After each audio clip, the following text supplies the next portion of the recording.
Maithili express की शानदार प्रस्तुति।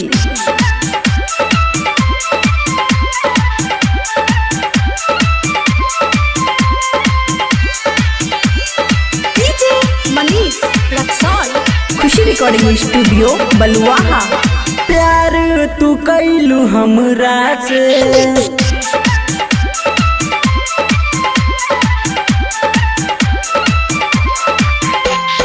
प्यार तू कैलू हमरा से, शादी दोसरा से। मंगिया सजावे से पहले जान मिली हमरा से, मारो में बैठे से पहले जान मिली हमरा से। प्यार तू कैलू हमरा से, शादी दोसरा से। मंगिया भरावे से पहले जान मिली हमरा से।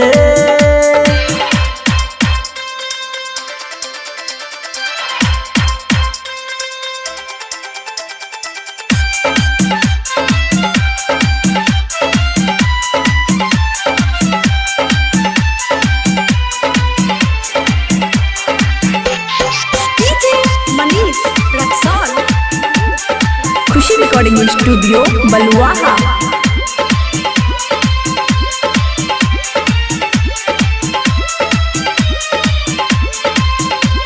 तू नहीं मिलबू त मर जाइब रात में।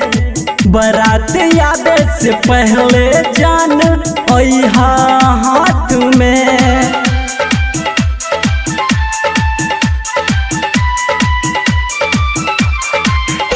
मिलबू नहीं तो सुना जान मर जाइब रात में। बारात आवे से पहले जान अइहा हाथ में, अइहा हाथ में।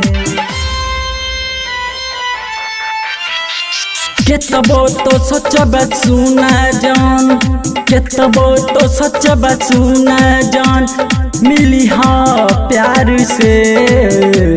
मारो में बैठे से पहले जान मिली हमरा से। मारो में बैठे से पहले जान मिली हमरा से।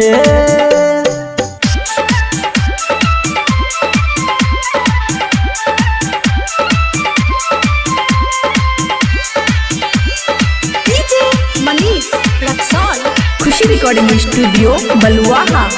सच्चे सच्चे कहेले सुना ये होला भरिया। हमरा से वादा कोई के तू जइबू ससुररिया।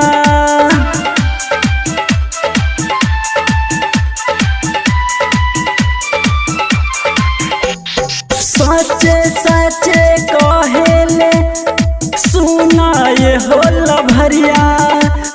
हमरा से वादा कोई के तू जइबू ससुररिया, जइबू ससुररिया। अंगद यसिक के छोरी के तू, अंगद यसिक के छोरी के तू जइबू नहिरा से। मारो में बैठे से पहले जान मिली हमरा से। मारो में बैठे से पहले जान मिली हमरा से।